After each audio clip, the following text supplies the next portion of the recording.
All right, let's get right into it. We're here to decode the unspoken rules of power. Now, this isn't the stuff you learn in a classroom. Nope. This is the real playbook for influence and self-mastery in a world that, let's be honest, doesn't always play fair. Have you ever had that feeling you look around at work or even in your personal life, and you see that the person who's getting ahead isn't always the most talented or the smartest or the most skilled? It's like they're playing a completely different game, one with a set of rules that no one ever gave you. And you know what? They are. The world is not a level playing field. But instead of getting frustrated by that, you can learn to master the game. Think of this as your new blueprint, a guide to developing a kind of strategic intelligence that operates on a whole other level. So we're going to start with the external game, how you actually understand and shape the world around you. This is all about learning the tactics of strategic influence. And to do that, well, we have to turn to one of history's most, let's say, controversial thinkers. This quote from Machiavelli just cuts right to the bone, doesn't it? He figured out something crucial. Perception isn't just a part of reality. For most people, it is reality. They judge you based on the image you project, not the complicated truth of who you are. If you can control that perception, you can control the outcome. And that idea leads us to this really powerful technique, calculated opacity. It's kind of like brand management for yourself.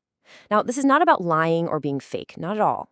It's about mastering the art of presentation. It's about creating a little bit of mystery. See, when you don't lay all your cards on the table, your words suddenly have more weight, and people start leaning in, wanting to know more. Let me give you a super simple example. Someone asks what you're doing tonight.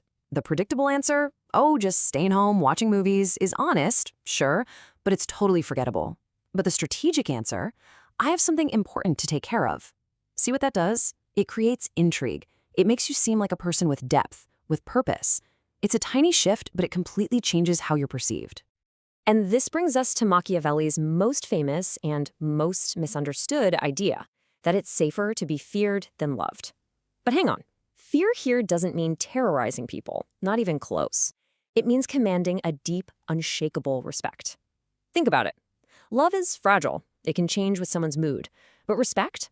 The kind of respect that makes people think twice before crossing your boundaries, that creates real stability. So in this external game, pragmatism is king. Sticking to your ideals no matter what sounds noble, but in a world that's constantly changing, it can be a huge weakness. The real winners aren't the ones who die on every hill for their principles. They're the ones who know how to adapt, who focus on the outcome, and who understand when it's time to bend the rules to survive and thrive. Okay, so we've covered external offense. Now we turn inward to internal defense. Because look, true power isn't just about influencing other people. It's about fiercely protecting your own inner world. The ancient Stoics had a name for this: ruthless self-respect. And this is such a critical reframe. The word ruthless sounds harsh, but here it has nothing to do with being cruel to others. It's about having the discipline to protect your most valuable, non-renewable assets, your time, your focus, and your energy. And you have to remember this. Protecting your peace will often look like cruelty to the people who benefited from you having no boundaries. So, how do you actually build this internal fortress? Well, it starts by realizing that constantly overgiving isn't generosity. It's a slow form of self-abandonment that just leads to resentment and burnout. It means learning that your silence can be a powerful boundary. You don't owe a 20-page explanation to people who are committed to misunderstanding you anyway. And ultimately, it's about curating who gets access to you. Your energy is finite. Treat it that way. And hey, this isn't some new age idea. The Stoic philosopher Seneca was talking about this 2,000 years ago. He pointed out that we're so careful with our money, right? We lock our doors, we guard our property, but our time, the one thing we can never get back, we just give it away. Your time is your life. Protecting it isn't selfish. It's the ultimate form of self-respect. So we've talked about the external game and our internal defense. Now we get to the core of it all, the engine that drives everything. And this is a much more intense, disciplined practice for truly mastering the internal machine that's running your life. This is absolutely crucial. This practice is not about relaxation. It's not about escaping to some blissful, calm place. It's the exact opposite. It's about turning around and confronting the mechanical habits, the automatic desires, the inner chaos that's been secretly calling the shots your whole life. It's like a programmer finally getting to see the hidden source code that's been causing all the bugs. The whole point is to see the machine so you can finally operate it. So the discipline itself is active, not passive. You start by getting grounded, feet on the floor, spine straight. You literally shake your body to get the blood flowing and release all that surface level junk. Then comes the hard part. You sit perfectly still and you just watch the storm inside your own head. The cravings, the anxieties, the random thoughts, and you don't move a muscle, you just observe it all. Then you consciously relax your body, bit by bit, until that noisy, chaotic outer self finally quiets down and submits to a deeper, calmer inner you. And this is why it's so important. This quote is a bit of a slap in the face, but it really drives the point home. Most people, even the ones who look incredibly successful on the outside, are basically running on autopilot. Their will is asleep, and they're being driven by unconscious patterns. This practice is about one thing: waking up.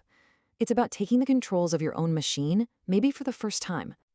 So let's bring this all together. How do these three pieces, the external game, the internal defense, and this core engine of awareness, combine to make you, well, for lack of a better term, dangerously smart?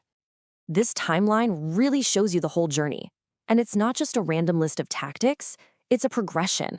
You can't really build a strong internal defense if you don't understand the external game you're defending against. And you can't truly awaken that core engine until you've created enough internal stability to handle what you find when you look inside. Each stage builds the foundation for the next. And if you take away just one thing, let it be this. True power is not one-dimensional. It's a holistic journey. It moves from managing what other people see to fortifying what you feel on the inside, and finally to gaining conscious mastery over the very essence of who you are. So, I'll leave you with this question to chew on. As you look at this journey from the outside in, where do you need to put in the work right now? Is it about mastering that strategic game being played all around you? Or is it about building that unshakable foundation within yourself? Where does your work begin?